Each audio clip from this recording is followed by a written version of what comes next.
Hello friends, welcome back to easy study. ഇന്ന് നമ്മൾ LSS examination previous question പേപ്പറാണ് discuss ചെയ്യുന്നത്. Paper 1 part B English. Passage ആണ് ആദ്യം ഉണ്ടാവുക. Read the passage and answer the following questions. ആദ്യം മക്കൾക്ക് ചെറിയൊരു പാസേജ് തരും, അതിന് ക്വസ്റ്റ്യൻസിന് ആൻസർ ചെയ്യാൻ വേണ്ടി. One Sunday evening, Anna was walking to the market with her aunt Arundhati. They saw a crowd at the corner of the market. Suddenly, Anna ran to the crowd. Her friend, the fat boy, was holding a birdie in his hand. It was crying in pain. "Hey friend, what happened to it?" Anna asked. "A cat pounced on it, but I saved it," the boy replied. "Thank God," Anna smiled. ഇത് paper ബോട്ടിൽ നിന്നുള്ള സ്റ്റോറിയിൽ അന്നയുടെ കഥ തന്നെയാണ് ഇവിടെ passage ആയിട്ട് കൊടുത്തിട്ടുള്ളത്. അപ്പോൾ text book base ചെയ്തിട്ടുള്ള ക്വസ്റ്റ്യൻസ് തന്നെയാണ് ഏകദേശം മക്കൾക്ക് വരിക.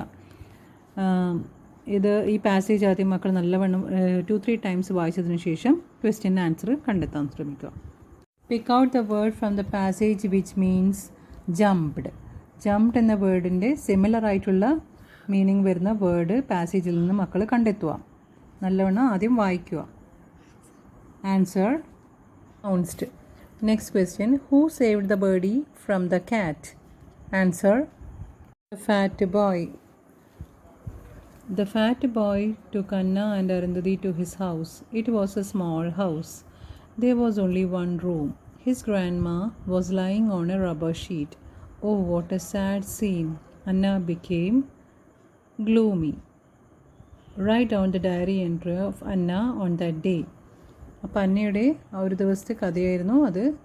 അപ്പോൾ അന്ന അന്ന് എക്സ്പീരിയൻസ് ചെയ്ത ആ കഥ ഡയറി എൻട്രി ആയിട്ട് നിങ്ങൾ എഴുതണം. ഡയറി എഴുതുമ്പോൾ മക്കൾ ഫോർമാറ്റ് ശ്രദ്ധിക്കണം. മെയിനായിട്ട് ഫോർമാറ്റ് കൃത്യമായിട്ട് എഴുതണം. ഡേ എഴുതുക, ഡേറ്റ് എഴുതുക. അന്ന് നടന്ന സംഭവങ്ങളാണ് നമ്മൾ രാത്രി ഉറങ്ങുന്നതിന് മുമ്പ് ഡയറി ആയിട്ട് എഴുതി കുറിക്കുന്നത്. അപ്പോൾ ഇവിടെ അന്നയുടെ ഡയറിയാണ് എഴുതാൻ പറഞ്ഞത്. അപ്പോൾ അന്ന അന്ന് നടന്ന കാര്യങ്ങളാണ് ആ ഡയറിയിൽ എഴുതുക. This evening, the fat boy, my friend, took Aunt Arundhati and me to his house. It is a small house. There is only one room.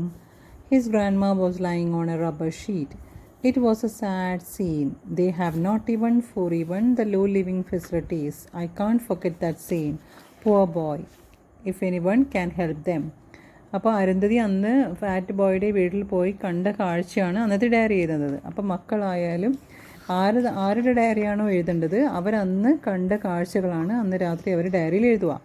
ഇപ്പോൾ ഫാറ്റ് ബോയാണ് ഡയറി എഴുതുന്നുണ്ടെങ്കിൽ ഫാറ്റ് ബോയ് അന്നത്തെ ദിവസം എന്തൊക്കെയാണ് എക്സ്പീരിയൻസ് ചെയ്തത് അതാണ് ഡയറി ആയിട്ട് അവർ രാത്രി എഴുതുക. So മക്കളെ ശ്രദ്ധിക്കുക, ആരാണോ എഴുതുന്നത് അന്ന് എന്താണ് എക്സ്പീരിയൻസ് ചെയ്തത് അത് എഴുതണം. Okay. Question, riddle. You see me in the air, but I am not a kite. I am curved, but I am not a banana. I have 7 colors. Who am I? ഇങ്ങനെ ഒരു questions തരും, അതിൻ്റെ answer നിങ്ങൾ കണ്ടെത്തുക. കടങ്കഥയൊക്കെ പറയുന്നത് പോലെ തന്നെ. Answer rainbow. Next question, rearrange the words and write a meaningful sentences in the given box. Word ഓർഡറിലല്ലാണ്ട് ഒരു സെൻറ്റൻസ് തന്നിട്ടുണ്ട്. അത് നമ്മൾ റീഅറേഞ്ച് ചെയ്തിട്ട് ഒരു സെൻറ്റൻസ് ആക്കി മാറ്റുക. Answer, the child ran through the crowd. Next question, add more lines to the poem. ഒരു പോയത്തിന് കൂടുതൽ വരികൾ കണ്ടെത്തുക. The village fair ground is really fantastic. Flying balloons, riding horses, whirling wheels, chirping birds, swaying trees, dancing flowers. Anna and the fat boy were thrilled to see the things around. They began to sing and dance. അപ്പോൾ അവർ ഒരു ഫെയറിന് പോയിട്ട് അവിടുത്തെ കാഴ്ചകളാണ് അവർ പാട്ട് പാടി ഒരു song ആക്കി ഇവിടെ വെച്ചിട്ടുള്ളത്. അപ്പോൾ അതിൻ്റെ ബാക്കി എഴുതണം മക്കൾ. Happy boys are clapping hands, joyful girls are nodding heads, riding horses moving fast. We can sing and dance together. ഇതിന് മക്കൾ കുറച്ചുകൂടി ലൈൻസ് ആഡ് ചെയ്യണം.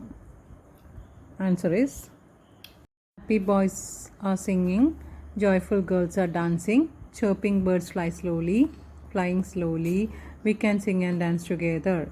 ലൈൻസാണ് ഉണ്ടാക്കേണ്ടത്. മുകളിൽ ഒരു പാസേജിൽ കുറച്ച് വേർഡ്സൊക്കെ തന്നിട്ടുണ്ട്, ഡിസ്ക്രൈബിങ് വേർഡ്സ്. അത് വെച്ചിട്ട് ചെറിയ ചെറിയ ലൈൻസ് ഉണ്ടാക്കും മക്കൾ.